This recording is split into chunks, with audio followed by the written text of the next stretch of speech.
I think my last word is about the Pan-Africanism. And I think just, being that we're on the Pan-African half hour, what I'm reminded of is how Pan-Africanism is global. And for me, that means that the roots of Pan-Africanism by my ancestors were planted in Africa. And that seed carried and throughout the world, throughout their journey, the stories, right? The stories even of the transatlantic slave trade or of colonialism, which then became racism and all that. Those seeds carried throughout the world and were planted, and we are now the manifestation of that. And there's a responsibility that we have to go back and to continue to nurture those seeds, right? Nurture the harvest and continue to make a reinvestment for the next generation. Those are my final words. From Africa to the world, this is Pan-African Half Hour, where African voices lead the conversation. Ideas inspire action, and a united continent shapes the future. One Africa, one vision, one future. My name is Gedeon Baleke, and I'm the Secretary General of the African Coalition for Development. We mainly focus on, the development of Africa, creating a bridge between the Western African diaspora through projects in Africa, and make sure positive change is being implemented. Thank you so much, Marcel Lashley-Kabore. It's so nice to have you. You are a visionary entrepreneur, a wellness innovator, a 5-time Emmy Award winning producer. You are at the intersection of media, movement, and community healing. You made history as being the first Black franchise owner of the brand. Congratulations. Establishing a new standard for inclusive science-based wellness spaces. You were born in Trinidad, Tobago, and living in New York. You also travel across West Africa, and you have a lot of interaction in Africa. So we have to dive deeply into what you do. What a fantastic career. And it's such an honor to have you in this show. Marcel, Yes. give us your experience. My goodness. Give us your experience. So, what's led you to this fantastic career? How did you climb the ladder as an African descent, and how were you able to kind of achieve this tremendous career in your industry, which is not an easy industry for especially a Black person? Wow, that is a wonderful question. I hope I am able to give you an answer that is just as profound as the question, but I would say that my career is an evolution, right? It's still continuing to grow and change. And it really honestly is, first of all, by the grace of God and the dreams of my ancestors. Like, honestly, I couldn't have written my life myself. And so when I think about all the things that I've done, one of the things that's consistent is the fact that there was some intention behind it, but I also connected to passion and purpose. It wasn't just driven by money, right? And that's a testament to my family being able to provide me with, as humble beginnings as we were, being immigrants and migrating here from South America, and my parents are from Guyana, and I was obviously born in Trinidad. So I came here small. And so I have the experience of my parents raising me as immigrants. And I think that while back home, and I think you all know just as I do that, back home we are, doctors, lawyers, engineers, politicians, dignitaries. And then when we come here as migrants, we have to start from the bottom. Nobody is thinking at all about, the contribution that you made. And I'm not saying that from the standpoint of people not thinking you're good enough. I think it's a matter of, because even if you come here with a level of status, there's still, because we are coming into a culture that was built on white supremacy and on being marginalized, naturally, no matter what, we come being underestimated, being overlooked. And so with that, it does establish a level of grind and grit and responsibility. And I think that I honored my parents and my upbringing by making sure that everything I did with excellence, and I was the best, right? At least to my ability. And that allowed me to operate in a space of, again, excellence. And that then continued to drive my career. I tapped into the things I was passionate about. I tapped into the things that I did well, and then I did them at a high level. And that began to open doors for me. And I then turned around and said, well, if these doors are going to open, it's not just going to be for me. I'm going to make sure that I'm able to contribute and help others along the way and make sure that the projects that I work on and the opportunities that I present help my community and help my culture. And that is how I've done all the things. It's not necessarily that I've gone out, I've set out. I never set out to get Emmys. Never. I only to do my best. Yeah. And honestly, someone else recognized my work and submitted my work. And I was like, really? This is possible? I had no idea, right? When you for consideration, when you submit work for consideration, whether it's a Grammy or an Emmy, someone else submitted my work for me. And that's really a testament to people are always watching you, right? When they're watching you, what are they seeing? I remember growing up hearing a saying that says, integrity is what you do in the dark.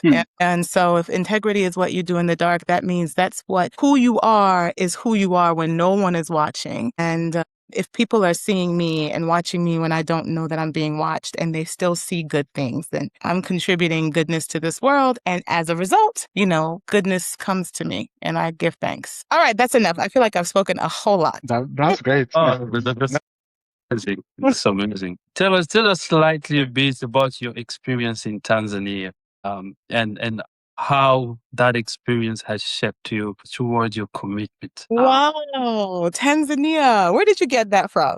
You think, way back. Yeah, of course. Oh, Tanzania decades ago was the first time that I ever set foot on the continent. And it changed my life, honestly. I have a different relationship now, fast forward. I have a different relationship with West Africa than I do with East Africa.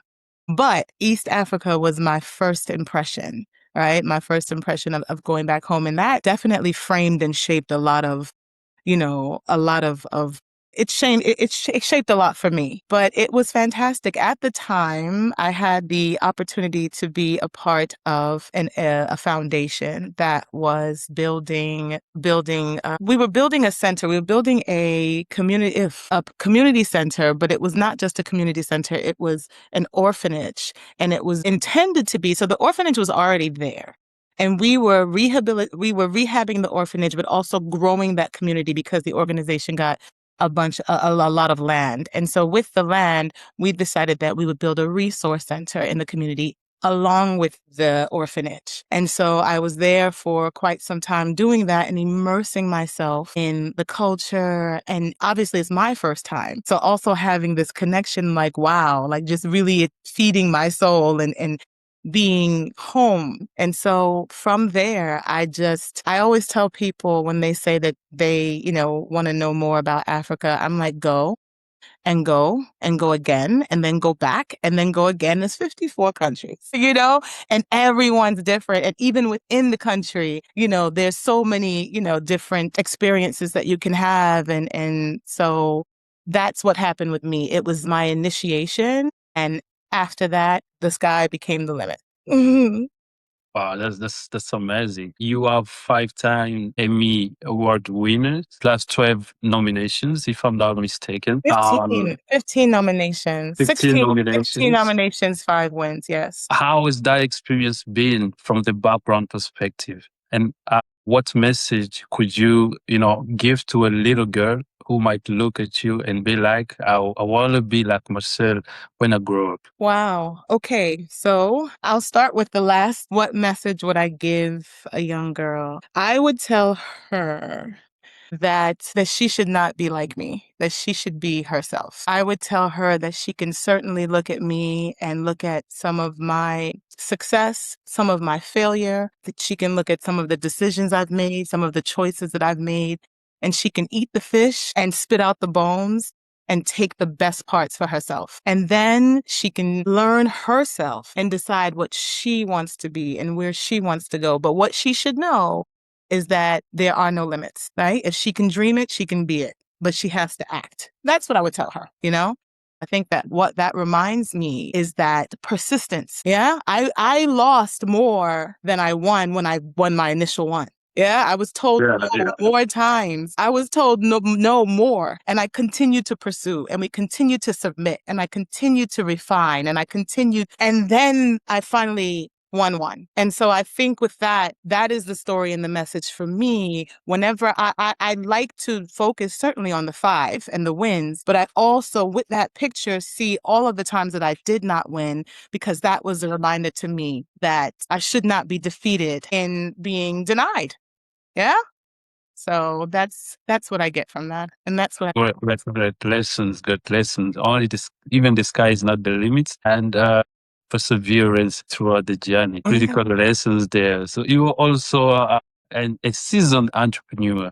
Yeah, so for me, I have a question, especially when it comes to that business angle, because I'm also very business inclined, and I'm gonna say it's what you're doing is actually very great. I want to commend you. Keep doing what you're doing. So let's talk about what exactly inspired you to establish Girls with Knowledge. Let's start with that first. Calling all Africans, at home and abroad.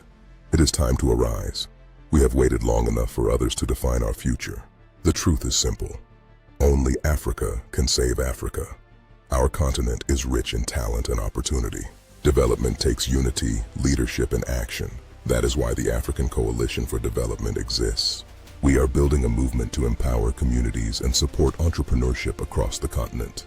We need your voice. Whether you are in Africa or anywhere in the world, your contribution creates real change. Donate, partner, volunteer. Visit africandev.org and join the movement.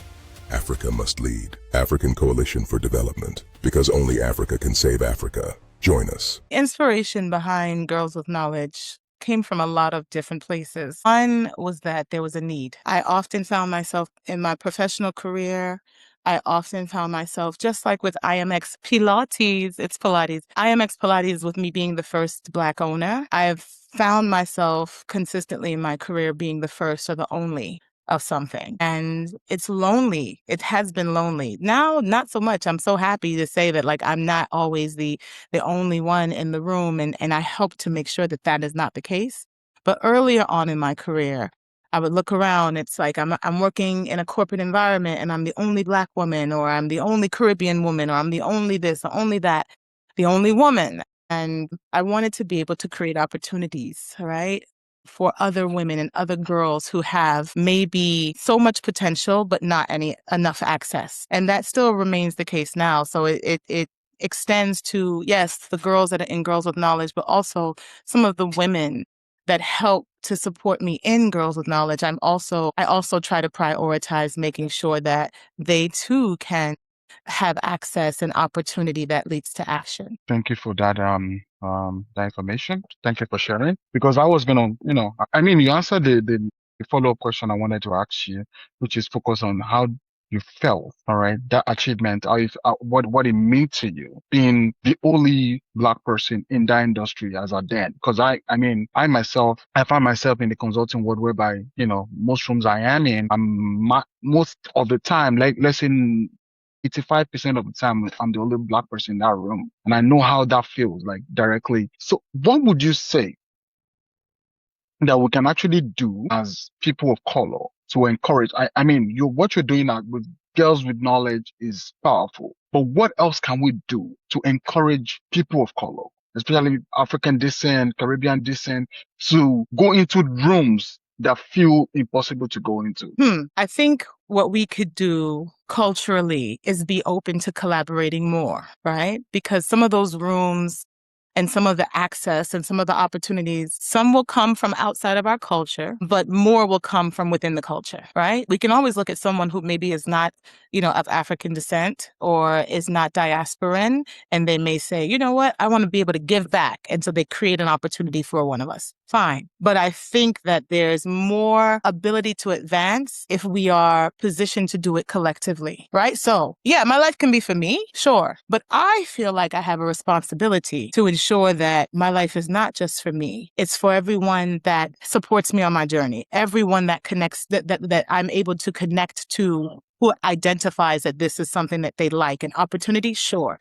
If they're willing to do the work, then I'm happy to provide the opportunity. And they can take it then and they can run with it. And actually, I would like for them to run past me. Like, that's how we advance. If we're too focused on people not achieving more than us, or in having to fight for opportunities. And again, that's not an indictment on us, right? That comes from, again, being a part of systems that are rooted in white supremacy or in racism, right? If we are colonized, if we have been marginalized, if we are, in an environment where there's only few opportunity and we're then created to fight for it, then that can definitely explain why we may be more competitive with each other. But if we're able to shift that mindset and focus more on being able to collaborate, then we can be intentional about providing opportunities for each other. Yeah. And then you have more doors open, you have more tables, you have more opportunities for us to advance and conquer. Yeah. Advance and conquer. Yeah. So now that you're here, when it comes to storytelling, or the power of storytelling, I'm going to let you just take us through this, because I was speaking to Gideon the other day about the power that the movie called Wakanda Forever, which is Black Panther, changed the narrative of how Africa is perceived. People who grow up in America, most times, when they were growing up, they know how it feels. People were literally denying that they're Africans, from the story. But now the word being an African or being a person of color changed, this narrative changed through storytelling. That, like the movie, Black Panther coming to America, the second version that they show reality in Africa. So mentally, people start changing their view. So that's the power of storytelling. So now, from your own perspective, from your own view, how can we as Africans, start telling the right stories about Africa? And also, what stories about Africa do you believe are still not being told properly or are being told incorrectly? That's a beautiful question. So I am an experiential producer. Yeah. And so all that means is that from a marketing and production standpoint, there's a level of psychology that has been implemented in our strategy, right? If we can convince people, part of my job as a producer was to work with brands like Apple and Verizon and Amazon and put a product in the consumer's hand and create an experience that makes them psychologically feel like they must have that product. Understanding that philosophy is what I then took and put into education and how I built GWK for it to be experiential learning. I would say, as it relates to Africa and storytelling, part of what you also need is an experience. Yeah. So yes, if I am only relying on the stories, if I'm only relying on the movies, if I'm only relying on what I've read, I'm subject to be misled because I'm taking someone else's perspective. Now, it's great because it can sow a seed and it gives you an opportunity to see a perspective that you never had before. But I think that there's also a responsibility that people have in creating their own experiences, in going and in being a part of the culture and understanding the dynamics of the differences. Right? The vast differences, but the dynamics of those differences and where they come from and what you do versus what is done in this particular country or, with this particular, population of people. I think it's important for people to have an experience.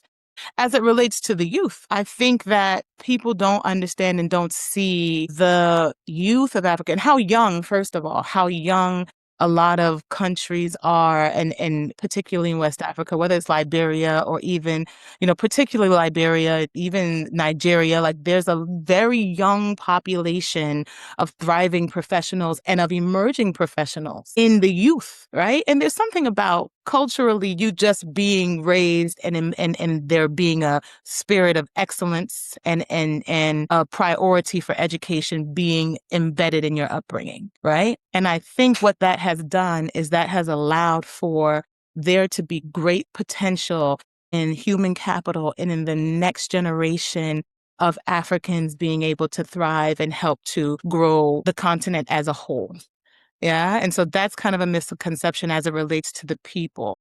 Yeah. Girls with Knowledge is definitely my baby. We are approaching our 10th year, and it is now also GWK Global. So Girls with Knowledge honestly was named, and it was named for youth by youth. And so again, transferring my skills as a producer into experiential education then put me in direct contact with a lot of the youth in New York City. And I had, an opportunity to help and develop nonprofit organizations that help to empower young people. And so with that, I'd go into schools. And while I didn't work in the schools every day, I had an opportunity to go to many schools to observe program and to help to design a curriculum. And I would always have a trail of young women that would just follow me or that would just gravitate towards me. And I have maybe some ideas now as to why and how, but I think back then, during that time, they had just never seen anyone like me, right? Of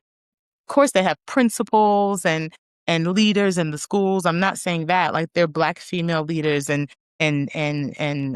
that are doing amazing things. But for whatever reason, maybe it was because I didn't come from education, I came from entertainment. Yeah. And so coming from entertainment and coming from corporate, showing up in the schools, I looked just a little different, right? And I had just a little bit of a different pedigree than the other leaders that they were seeing. And so it made them gravitate towards me. And so I would always say, well, you all can't, like, you're missing class or you're missing program to run under me. Let's make this fruitful. And so I would just get an assembly of young ladies and I'd create a conversation, which then began to look like a debate, which also began to be a podcast, right? With conversations with youth where they would take something in pop culture that was central nucleus of the idea. Like sometimes they would take songs, they would take lyrics from songs and dissecting the lyrics from the songs, they would say, well, are women being degraded or are we degrading ourselves for being a part of this? They would have intellectual conversation that was connected to pop culture. And one day in the podcast, a boy who was a part of the group said, you all should call yourselves girls with knowledge because y'all are girls with knowledge, And they said, okay, we love that, girls with knowledge. And in my mind, I was like, no. There has to be a different type of name for the organ, for the radio show. Like it's just girls with knowledge. Like I thought it was just simple, but it was brilliant in its simplicity because never have I in all the years gone anywhere and people have always remembered, oh, girls with knowledge. Okay, great. Like I love that. Like it's simple, like this is who they are, they're girls with knowledge. And obviously, as I mentioned, there was a young boy in the program. So Girls with Knowledge has always had a diverse group of attendees in our program. And so as a result, the organization has also evolved to be GWK, an acronym for Girls with Knowledge, but GWK Global, because we've been able to expand our programming beyond just being here based in New York City, but also then abroad in West Africa and the Caribbean, and for more than just girls. That's amazing. You've come out with a concept, edutainment. What does it mean? What does it stand for? The merger of entertainment and education, right? Again, being experiential, it really is. And I mean, it's not, novel, but again, there's a level of brilliance and simplicity. I think, education should be entertaining.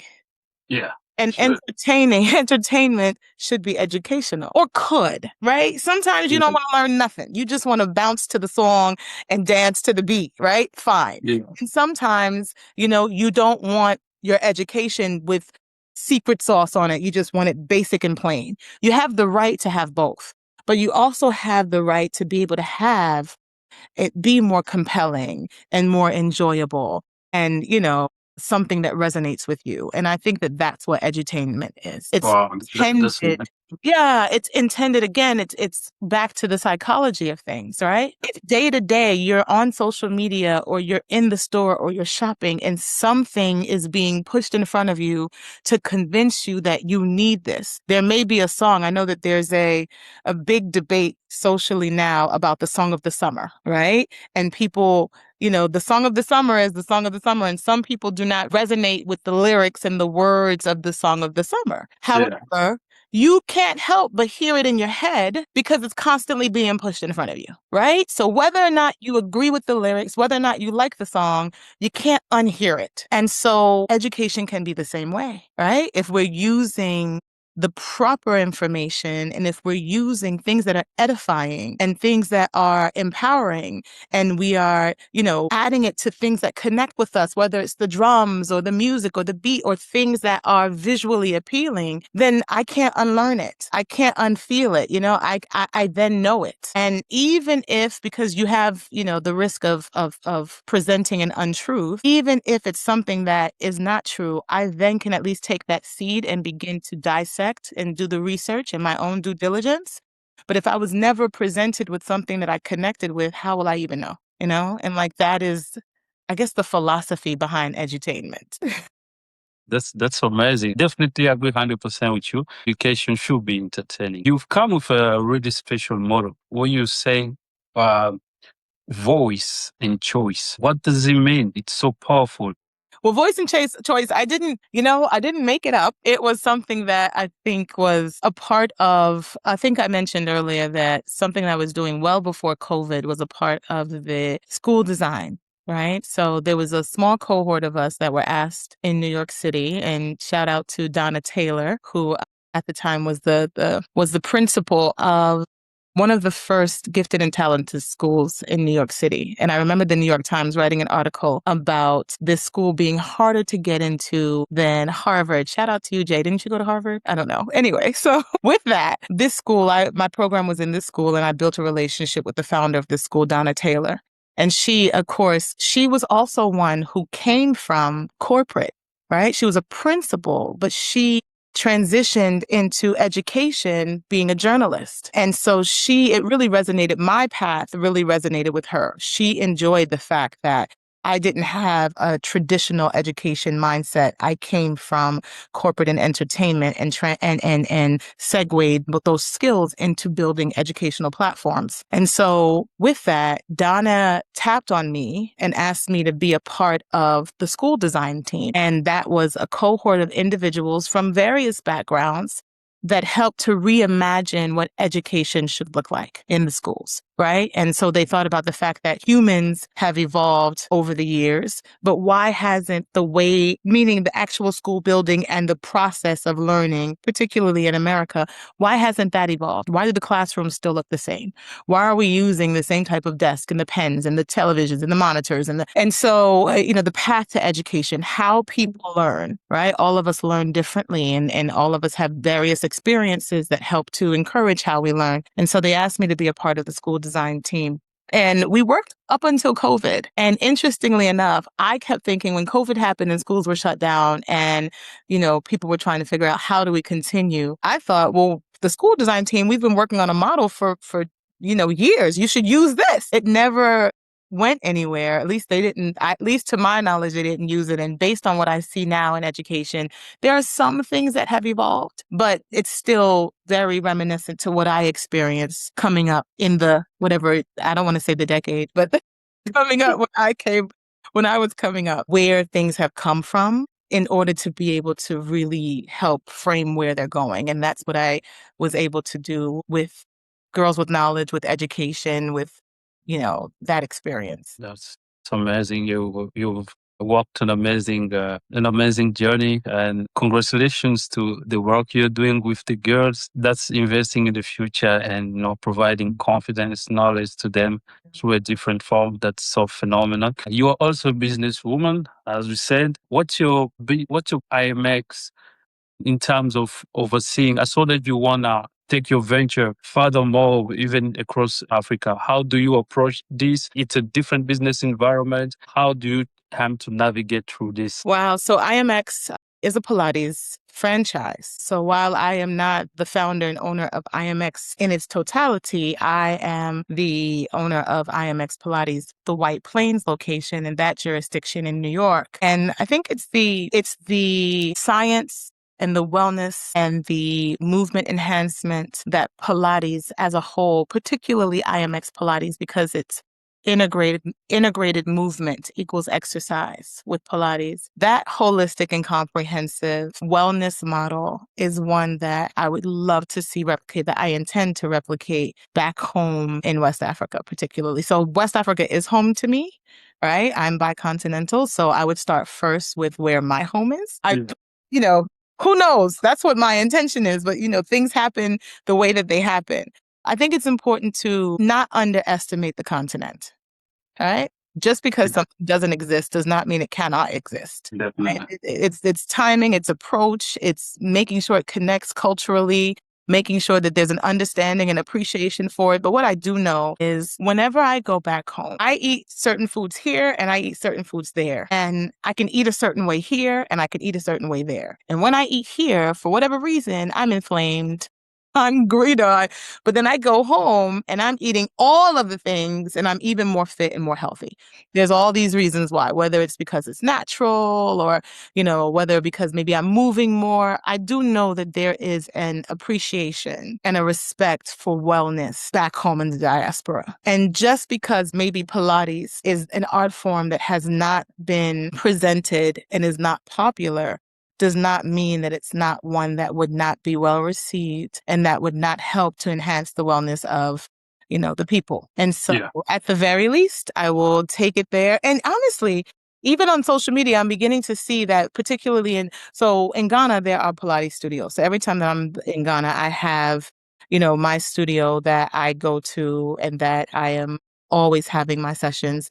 I am getting trained, right? I get trained by them. I'm not even going there to teach or anything. Like they train me. And I also know I practice in Sierra Leone. When we were going to expand GWK in Sierra Leone, there was a young lady that had a reformer in her fitness studio. And so I would take classes there. So and we know, shout out to Low Impact Fit. They're over now training in Addis Ababa, right? And then I know that there's also a culture growing in Senegal, And so just in knowing that this is happening and that there is already a level of wellness centered around Pilates and the practice of Pilates that is emerging just lets me know that there's still possibilities for more growth. And Pilates historically has been something that, because it's expensive, has been associated with the elite or being rich or, even here in America, it's like, this is like, a rich white woman's,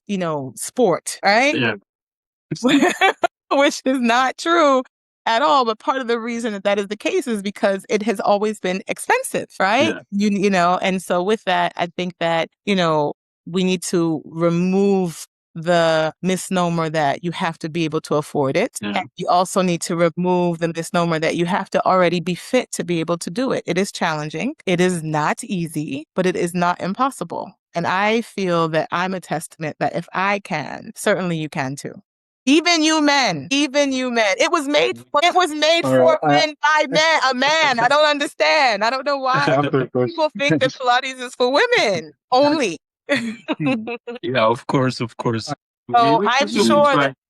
I'm sure I can get the two of you, Gideon and Jay. Let me tell you, I can't wait to get you on a reformer. We have to just shoot the content and push it out. And let everybody see you both doing Pilates, yeah? Definitely looking forward to that. Looking forward to that. So, I have some questions. yeah, go ahead. Yeah, so I know these questions, these are just like questions I came up with. When you're making all this as we're making this conversation, and the questions are very dear to me, and I just want you to just help us break it down, especially for people in Africa, watching or listening to this conversation. I just believe something that Africa is the future of the world. And that's one thing I want everybody to know about. That Africa is the future of the world. The young people of Africa are the next big thing to happen to the world. So, everybody's looking at Africa I would say Nigeria itself, which is, the largest population of Black people all over the world. A lot of Black people are waiting for Nigeria to start the journey of Pan-Africanism, to change the narrative, to bring that Black excellence. And that's how we can actually do it. So my question is just three. So now, looking at the future, what does the future of Africa look like through your own lens? That's number one. Number two, what advice would you give to a young woman who wants to build a business a business rooted in culture and community, just like you did in Africa or anywhere in the world? What advice would you give to that young lady, or men too, right? Young man who want to build something that you've done anywhere in the world, listening to this conversation. What advice? Number two. Number three, when people hear your name, very beautiful name, Marcel Lashley-Kabore. Right.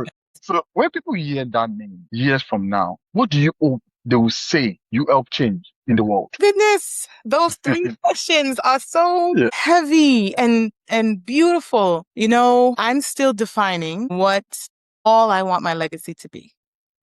Right. And so even Gideon earlier, when you were, thanking me for the things that I've done, I'm like, wait, it's not over. I'm not finished. I'm still going. Yeah. I haven't You even keep scratched the going. surface. Yeah.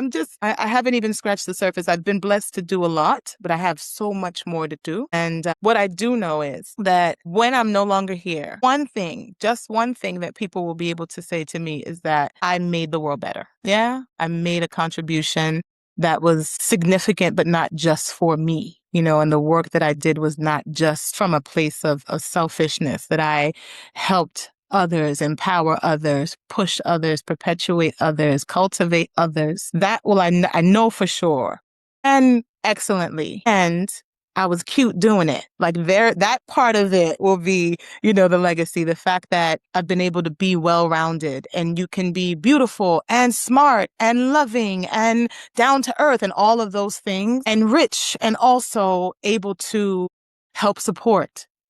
All of those things will be a part of my legacy, aside from all of the tangible metrics and accolades and this, that, the other. With that, I would tell young people that, want to begin to make a contribution that's similar to mine, to resist the temptation. And I know this is hard because, even me, day to day, we wake up, we have various struggles. Sometimes those struggles are financial, right? Jay-Z, is it Jay-Z that said, somebody said more money, more problems. It's probably not Jay-Z, whoever it is. More money, more problems. And that's very true, right? Sometimes the financial issues are not about not having $50. Sometimes it's not having 50,000, right? I get it. But I would tell them to resist the temptation of doing something only for money. Yeah. Now, if it doesn't make dollars, it doesn't make sense. So you do have to have a perspective of being financially astute, especially if you are going to do something as a business. The numbers have to make sense, but the why should not be for the money. I think if we start first in connecting a level of passion and skills and interest and personal qualities and the things that we can do, but we also like to do, and we find a way to monetize that to me is what I would have them focus on. I think sometimes young people start from the end, right? They start from, I want to be a millionaire. And then they start looking at other millionaires and they're like, oh, he did that. He held a ball. Okay, I could do that. I could hold a ball. Let me start. I want to be a ball player, right? And fine. Sometimes that does allow you to try to bounce a ball, and then you decide, I like bouncing balls and I'm good at it because I'm tall and I'm flexible. Fine. But what if we started the opposite way? What if we started within first? What if we began to think about what I enjoy doing, what I can do, what I'm passionate about, what are things that are interests that are happening around me, or issues that are happening around me? Can I solve them? Can I provide an insight that begins to create a solution to a problem that is happening right here in my immediate community? Can I start with that and then do mathematics to be able to make sure that it's profitable and make that a business? I think would be part of what I would encourage them to do. One of the things that resonated with me is, my interest in Africa and my experience in Africa is not just, it's not just one of leisure or one of choice. It's absolutely one of choice, but I'm not just someone who went to Africa and was like, oh, this is great, and just decided I want to, move here and own land here and have a farm here and do business here. And it's not just trend for me, right? As you talked about, Gideon, you talked about my experience in Tanzania, which was decades ago, right? Yeah. Ever since then, it's been 2, 3, 4 times a year since then, right? Every year. But part of that was also, I started with an interest and a connection, right? And I started with, of course, that opportunity to be able to build an orphanage and a resource center. But then from there, I then began to go because I just wanted to know more and I wanted to see more. And then I began to have friends, and I'm like, I know someone in this country and I met them here and let's go visit and fine. But then being a business person, right? Taking exactly what I just said about young people and taking the things that I'm interested in, I'm passionate about, and also being able to shift and monetize it, allowed me to pursue my education at China Europe International Business School, right? CEIBS.